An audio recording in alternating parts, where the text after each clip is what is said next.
जिला खुर्रम अपर खुर्रम के इलाके बुशहरा में असिस्टेंट कमिश्नर पर फायरिंग हो गई।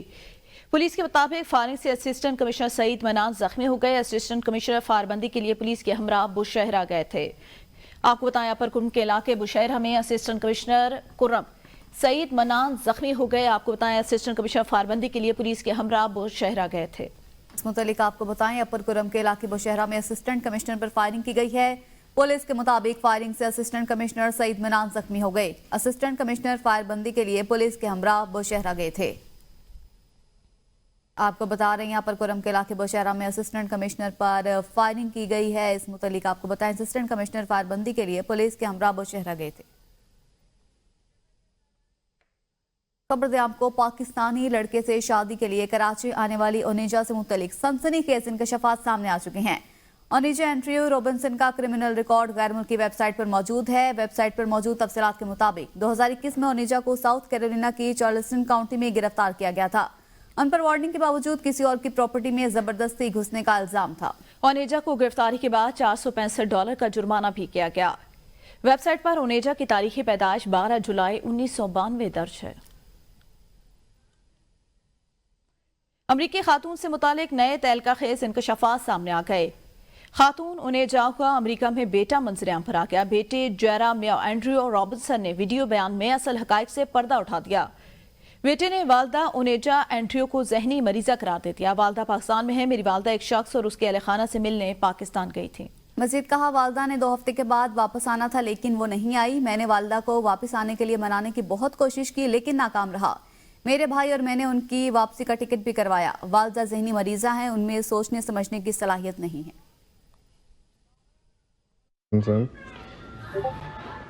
This is proof of my birth certificate with her name and my name.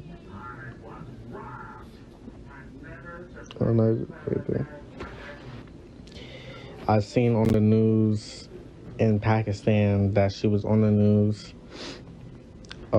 about a love story and falling apart, and I just want to say none of that is true.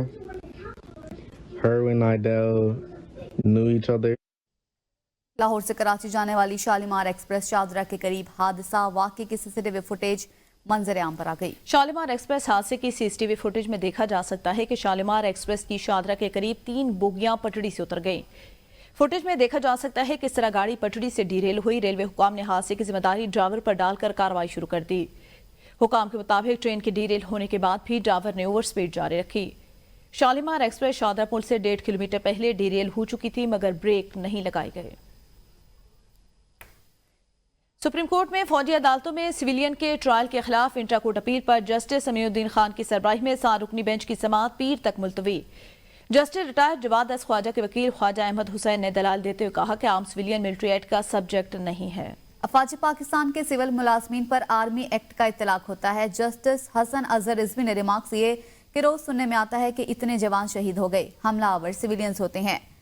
2D12 के कलअदम होने पर मुल्जिमान का trial कैसे होगा? इस वक्त मुल्क के 2.5 सूबे दहशतगर्दी की लपेट में हैं। कहा, मुल्क में मुक्ति बाहिनी की तहरीक नहीं, हमलावर सिविलियंस ही हैं। जस्टिस जमाल ने रिमार्क्स दिए, FBI फैसले की कई अदालतों में तौसीह की गई। 21वीं तरमीम का फैसला 17 जजेस का है। जस्टिस अमीनुद्दीन ने रिमार्क्स दिए, इसमें कोई दूसरी राय नहीं कि आइन से मुनाफी कानून बरकरार नहीं रह सकता। जस्टिस हसन अजहर ने कहा कि आपके मुताबिक सिविलियंस का ट्रायल मिलिट्री कोर्ट्स में नहीं, इंसदाद दहशतगर्दी अदालत में होना चाहिए।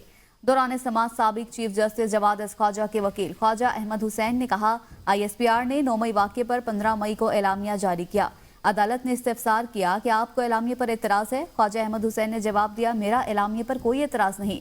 एलामिया में कहा गया 9 मई पर पूरा इदारे में दुख और दर्द पाया जाता है। 9 मई के नाकाबिल तरदीद शवाहिद मौजूद हैं। कोर कमांडर इजलास एलामिया के बाद मिलिट्री ट्रायल में फेयर ट्रायल कैसे मिल सकता है? कौमी असम्बली की कायमा कमेटी बराए मवासिलात का चेयरमैन एजाज हुसैन जाकरानी की जेर सदारत इजलास। मुस्तफा कमाल ने कहा, जारी स्कीमों का कब्रिस्तान बन गया, कौम का बड़ा नुकसान है। 200 के बजाय 20 मंसूबों पर आ जाए, वो मंसूबे मुकम्मल करें फिर आगे जाएं। NHA हुकाम ने कमेटी को बताया, जो बाईपास का टेंडर हो गया, फंड्स न होने की वजह से अवार्ड नहीं कर पा रहे। डॉक्टर दर्शन ने कहा, मीरपुर माथेलो इंटरचेंज का भी बताया जाए। रमेश लाल बोले, सिंध के साथ क्यों ऐसा सलूक हो रहा है? एक मोटरवे नहीं, दिन ब दिन टोल टैक्स बढ़ाया जा रहा है। कराची से निकलेंगे तो मोटरवे वाले नजर कम आते हैं। शहदादकोट बाईपास का मामला एजेंडे में रखे कमेटी में M6 सखर मोटरवे हैदराबाद का मामला भी जेर बहस आया। कमेटी का PSDP के लिए तजावीज के हवाले से अलहदा मीटिंग मुनक्किद करने का फैसला। इस खबर से मुतल्लिक आपको आगाह करें, कौमी असम्बली के कायमा कमेटी मवासलात का चेयरमैन एजाज जाकरानी की जेर सदारत इजलास हुआ।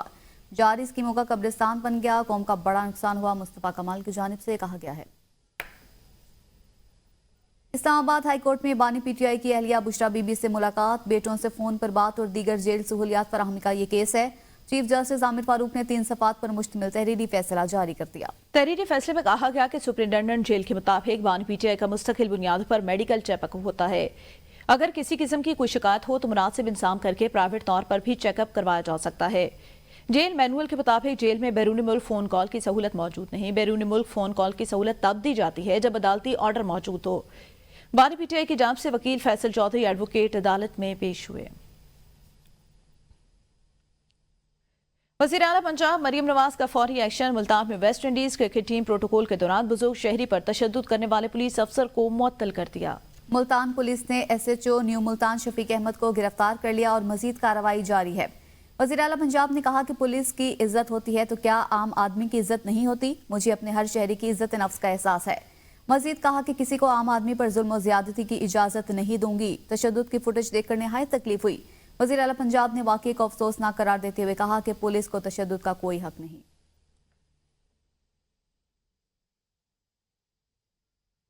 सरकारी सतह पर हफ्तावार महंगाई का पारा मजीद गिर गया। गुज़िश्ता हफ्ते महंगाई की शरह में 0.36% की मजीद कमी। महंगाई बढ़ने की सालाना शरह 0.44% की सतह पर आ गई। एक हफ्ते में 9 अशिया महंगी, 16 सस्ती और 26 की कीमतों में इस्तेहकाम रहा। इदारा शुमारियात के हफ्तावार बुनियादों पर महंगाई से मुतालिक रिपोर्ट जारी कर दी गई। आपको बताएं, इदारा शुमारियात की जांच से हफ्तावार बुनियादों पर रिपोर्ट से मुतालिक महंगाई से मुतालिक रिपोर्ट जारी, जिसमें कीमतों को कम दिखाया गया। सरकारी सतह पर हफ्तावार महंगाई का पारा मजीद नीचे गिर गया। सियासी मंजरनामे से खबर देंगे। सवाबी में साबिक स्पीकर कौमी असम्बली असद कैसर ने वीडियो बयान में कहा कि 8 फरवरी एक तारीख दिन है जिसमें आवाम के मैंडेट को छीन लिया गया। असद कैसर ने कहा कि PTI के बानी और मकबूल लीडर को आवाम ने वोट दिया, लेकिन आज यहाँ जाली वजीर आजम शहबाज शरीफ बैठे हैं जिनके फैसलों की ना कोई कानूनी और आईनी हैसियत है। असद कैसर ने मजीद कहा, PTI 8 फरवरी को यौम स्याह मनाएगी। इस दिन सवाबी में जलसा होगा और पूरे पाकिस्तान से कारकुनान शिरकत करेंगे। अपोजिशन लीडर उमर अयूब कहते हैं कि वज़ीर आज़म पर्ची आने पर मुज़ाकरात के लिए तैयार हो जाते हैं। दरअसल इनके पास इख्तियारात नहीं कि हम PCAT को मुस्तरद करते हैं। हुकूमत आज़ादी राय पर कदगन लगा रही है। एक सवाल के जवाब में कहा, पाकिस्तान तहरीक इंसाफ अवाम के वोट से इक़्तिदार में आई और इसका अमरीका में इक़्तिदार की तब्दीली से कोई ताल्लुक नहीं। उमर अयूब ने chief election commissioner Sikandar Sultan Raja पर आर्टिकल 6 लगाने का मुतालबा किया। मजीद कहा कि 8 फरवरी को सवाबी में एक बार भरपूर जलसा होगा। खबर दें आपको, सवाबी काला पुल के करीब मुल्जिमान के रक्षा सवारों पर फायरिंग के नतीजे में 3 अफराद जाँ बहक जबकि एक जख्मी हो गया। जाँ बहक होने वालों में बाप बेटा समेत एक राहगीर खातून शामिल है। पुलिस हुकाम के मुताबिक रेस्क्यू 1112 की इमरजेंसी टीमों ने जख्मियों और लाशों को डिस्ट्रिक्ट हेडक्वार्टर अस्पताल मुंतकिल कर दिया। पुलिस ने कार्रवाई करते हुए एक मुल्जिम को आले कत्ल समेत गिरफ्तार कर लिया। वाकया पुरानी दुश्मनी का शाखसाना है।